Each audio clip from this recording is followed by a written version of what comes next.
கூட்டத்தை பார்த்து நாம் நீ அறியேன்னு சொல்லிடக்கூடாது. ஆண்டவருடைய சமூகத்தில் உங்களுடைய பரிசுத்தம் தேவை. ஒரு சொல்லுங்க அல்லேலூயா. சத்தத்தை உயர்த்தி சொல்லுங்க அல்லேலூயா. அன்பான தேவனுடைய பிள்ளை, இரண்டாவது நம்முடைய ஜீவியத்தில் செய்ய வேண்டிய காரியம் என்ன? 1 பேதுரு 1:7 சொல்லுகிறது. 1 பேதுரு 1:7 சொல்லுகிறது, அழிந்து போகிற பொன்னு அக்கினியால் சோதிக்கப்படும், அதை பார்க்கிற அதிக விலையேற பெற்றதாக இருக்கிற உங்கள் விசுவாசம் சோதிக்கப்பட்டு இயேசு கிறிஸ்து வெளிப்படும் பொழுது உங்களுக்கு புகழ்ச்சியும் கனமும் மகிமையும் உண்டாவதாக. கைகளை உயர்த்த சொல்லுங்க அல்லேலூயா. சத்தத்தை உயர்த்த சொல்லுங்க அல்லேலூயா. இப்படி அர்த்தம் என்ன? 1 கொரிந்தியர் 3:14-15 அன்று பிள்ளைகளே, ஒருத்தன் கற்பாறையில வீட்டை கட்டுறான், ஒருத்தன் மணல் மேல வீட்டை கட்டுறான், ஒருத்தன் கண்மறையில வீட்டை கட்டுறான், ஒருத்தன் அஸ்திபாரம் இல்லாத ஒரு வீட்டை கட்டுறான். காற்று பயங்கரமாக அடிக்கிறது, மழை பயங்கரமாக பொழிகிறது, மழை பொழிகிறது. அந்த காற்றும் மழையும் 2 வீட்டுக்கு மேல மோதுறது, 2 வீட்டுக்கு மேலே மோதுறது. கற்பாறையிலே கட்டப்பட்ட வீட்டுக்கு மேலே மோதி அடிக்கிறது. மணல் மேல் கட்டப்பட்ட அந்த வீட்டின் மேலும் அந்த மழையும் காற்றும் அடிக்கிறது. அடிக்கும் பொழுது மண்ணின் மேல் கட்டப்பட்ட வீடு தாங்க முடியாதபடிக்கு, அந்த மழைக்கும் காற்றுக்கும் தாங்க முடியாதபடிக்கு அந்த வீடு உடைந்து போய்விட்டது. அந்த கண்மலையிலே கட்டப்பட்ட வீடு, அன்பானவர்களே, காற்றடித்தது, மழை பெய்தது, அந்த வீடு அசையவில்லை. காரணம், கண்மலை யார்? கிறிஸ்துவே கண்மலை. அந்த கிறிஸ்துவாகிய கண்மலைக்கு மேலே கட்டப்பட்ட வீடு, அவரை நம்பி கட்டப்பட்ட வீடு, காற்றடித்தது, மழை பெய்தது, புயல் வீசியது, அந்த வீடு அசையவில்லை. காரணம், அது கிறிஸ்துவாகிய கண்மலையிலே கட்டப்பட்டது. ஆனால் மணல் மேல் கட்டப்பட்டது. உன்னை நம்பி, உன் பலத்தை நம்பி, உன் பணத்தை நம்பி, உன் இடத்தை நம்பி நீ கட்டப்பட்ட மண்ணின் மேல் கட்டப்பட்ட வீடு காற்றடித்தது, மழை பெய்தது, தாங்க முடியாதபடி அந்த வீடு உடைந்து விட்டது. அருமையான தேவப்பிள்ளையே, என்னுடைய அர்த்தம் என்ன? நம்முடைய ஜீவியத்திலே, நம்முடைய ஆவிக்குரிய ஜீவியத்தை நம்முடைய சுயத்திலே கட்டி எழுப்புகிறோமா, அல்லது கர்த்தருடைய பலத்தை கொண்டு கட்டி எழுப்புகிறோமா, அல்லது நம்மை முன்வைத்து நம்ம கட்டி எழுப்புகிறோமா, அல்லது கர்த்தரை முன்வைத்து கட்டி எழுப்புகிறோமா? இதுதான் நம்முடைய கேள்வி. சங்கீதம் அந்த 32ஆம் அதிகாரத்தில் ஒரு 10ஆம் வசனத்தில் பாஸ்டர் ஒரு வாக்கு தத்தத்தை கொடுத்தாரு. உங்களுடைய பாஸ்டர் உங்களுடைய வாக்கு தத்தத்தை கொடுத்தாரு. அந்த வசனத்தை படியுங்கள். சங்கீதம் 32:10 படிக்கும் பொழுது என்ன சொல்லுகிறது? 32:10 என்னமா? துன்மார்க்கனுக்கு அநேக வேதனைகள் உண்டு, கர்த்தரை நம்பி இருக்கிறவனையோ கிருபை. ஒரு அல்லை சொல்லுங்க அல்லேலூயா. சந்தோஷமா ஒரு அல்லை சொல்லுங்க பாப்போம். இல்ல சிரிச்சுக்கிட்டே ஒரு அல்லை சொல்லுங்க, இல்ல சிரிக்காம ஒரு அல்லை சொல்லுங்க. இப்பதான் சிரிச்சுக்கிட்டு அல்லையே சொல்றீங்க. அல்லேலூயா. சந்தோஷமா ஒரு அல்லை, சத்தமா சொல்லுங்க அல்லேலூயா. சந்தோஷமா இருக்கிற ஒரு அல்லை சொல்லுங்க பாப்போம். மகிழ்ச்சியா இருக்கிறவங்க அல்லே சொல்லுங்க. கொஞ்சம் சோர்ந்து இருக்கிறவங்க அல்லே சொல்லுங்க. ஆமா, கடைசியில் சொல்லுங்க சோர்ந்து இருக்கிறவங்க. அதே கவனமா கேட்கணும். அடிக்கடி இப்படிப்பட்ட வார்த்தை என்ன செய்யும்? வரும். எதுக்கு? ஆண்டவருடைய பிள்ளைகளை, ஏன்னா நீங்க கவனமா இருக்கிறீங்களா, கவன குறைவா இருக்கிறீங்களா? அல்லேலூயா. சந்தோஷமா இருக்கிற அல்லே சொல்லுங்க, சோர்ந்து இருக்கிறவங்க அல்லே சொல்லுங்க. ஆமென். கர்த்தருக்கு ஸ்தோத்திரம். கர்த்தர் உங்களை ஆசீர்வதிப்பா. கர்த்தருடைய நாமத்துக்கு என்ன உண்டாகட்டும், மகிமை உண்டாகட்டும். அன்பான கர்த்தருடைய வேதம் என்ன சொல்கிறது? அழிந்து போகிற பொண்ணு அக்கினியில சோதிக்கப்படும். நீங்க காத்துலையும் கழுத்துலையும் போட்டிருக்கிற பொண்ணு மண்ணிலிருந்தோ வெட்டப்பட்டது. அது ஒரு துண்டா இருக்கும். இந்த துண்டை கொண்டு உங்க கழுத்துல போட முடியுமா? காத்துல போட முடியுமா? காலில் போட முடியுமா? அதுக்கு ஒரு பக்குவம் இருக்குது. என்னன்னா, அந்த தங்க கட்டி தீயில கொடுக்கணும். எங்க கொடுக்கணும்? தீயில கொடுக்கணும். தீயில கொடுக்கக்கூடிய சமயத்தில் தீ மடமடமடான்னு எரியும். அந்த ஆசாரியன் ஒரு கொரட்டை வச்சிருப்பான். அந்த கொரட்டை வச்சுக்கிட்டு உள்ளுக்க கொடுத்துருவான். தீயில விழுந்துடக்கூடாதுப்பா, உழுவி போயிடக்கூடாதுப்பா சொல்லிக்கிட்டு வச்சிருப்பான். வச்சுக்கிட்டு என்ன செய்வான் தெரியுமா? அன்பான கர்த்தருடைய பிள்ளைகளே, அப்படியே வச்சுட்டு இருக்கிற சமயத்தில் கொஞ்சம் பழுத்து வரும். அந்த கொரட்டை பிடிச்சிட்டு அப்படி ஒரு புடி பிடிச்சிக்கிட்டு வெளியே எடுப்பான். அங்கே ஒரு கல் இருக்கும். அந்த கல்லை வச்சுக்கிட்டு தூக்கி ஓங்கி அடிச்சுட்டே இருப்பான். அந்த தங்க கட்டி சொல்லும், நான் நிம்மதியாக இருந்தேன் ஐயா, நான் மண்ணுக்குள்ளே நிம்மதியாக இருந்தேன்.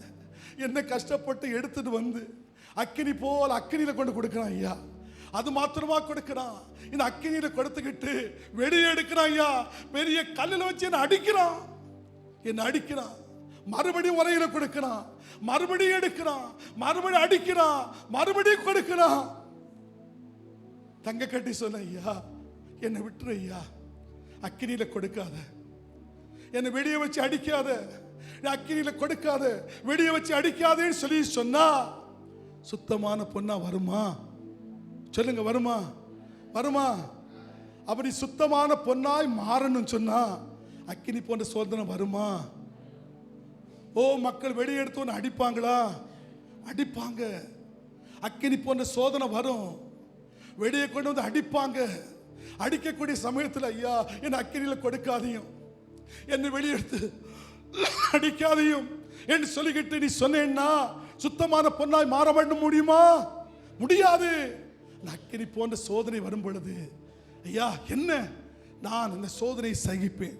சோதனை சகிக்கிற மனுஷன் அவன் உத்தமன் என்று விளங்கின பின்பு கர்த்தர் தமிழத்தில் அன்பு கூறுகிறவர்களுக்கு வாக்கு தத்தம் பண்ணின ஜீவ கிரீடம். கைகளை உயர்த்தி சொல்லுவல் ஹல்லேலூயா.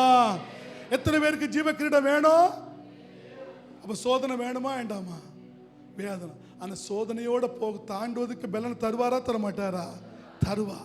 அந்த சோதனையோடு இருக்கிறது கத்த வைக்க மாட்டாரு, தாண்ட பலன் வைப்பா. கைகளை உயர்த்தி சொல்லுவல் ஹல்லேலூயா. அந்த சோதனையை தாண்டுவதற்கு என்ன வேணும்?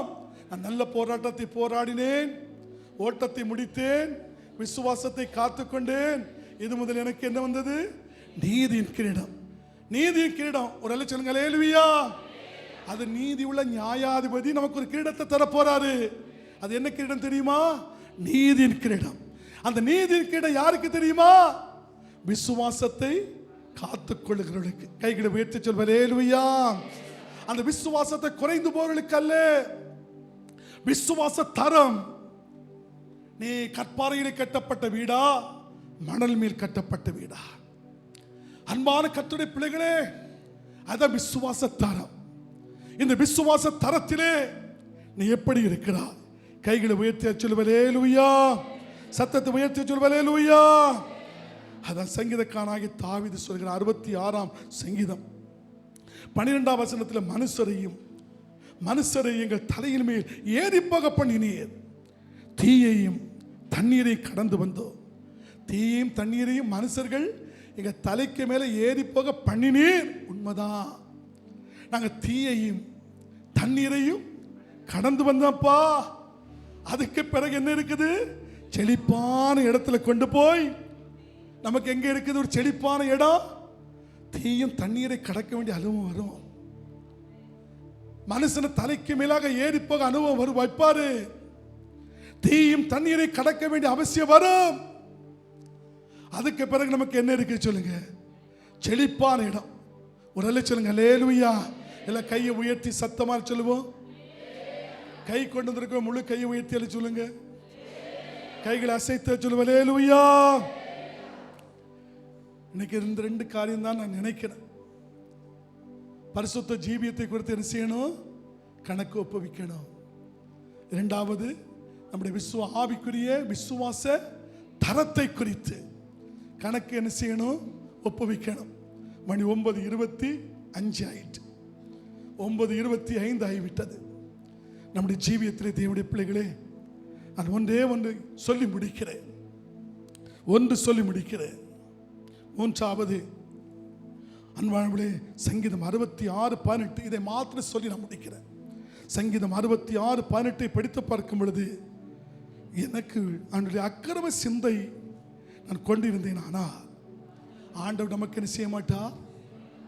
ஒரு அலைச்சலுங்க அல்லேலூயா. எல்லாரும் ஒரு அலைச்சலுங்க அல்லேலூயா.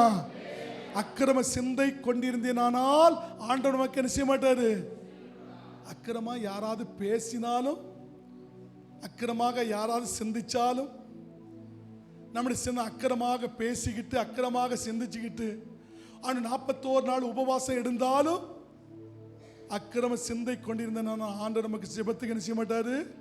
செவி கொடுப்பாரா? கொடுக்க மாட்டார். கைகளை உயர்த்தி சொல்வார் அல்லேலூயா. நம்முடைய சிந்தை குறித்து. அப்ப நம்முடைய சிந்தை எங்க இருக்குது பார்த்தீங்கன்னு சொன்னா, இருதயம் இருக்குது, சிந்தை இருக்குது. இதை முக்கியமா நீங்க அறியணும்னா மார்க் 7ஆம் அதிகாரம் 21 23 வசனத்தோடு பார்க்கும் பொழுது, ஆண்டு இருதயத்தினுடைய நினைவுகள் மக்கள் அது படிப்போமா? படிங்க. எப்படி எனில் மனுஷனுடைய இருதயத்திலிருந்து பொல்லாத சிந்தை எங்க?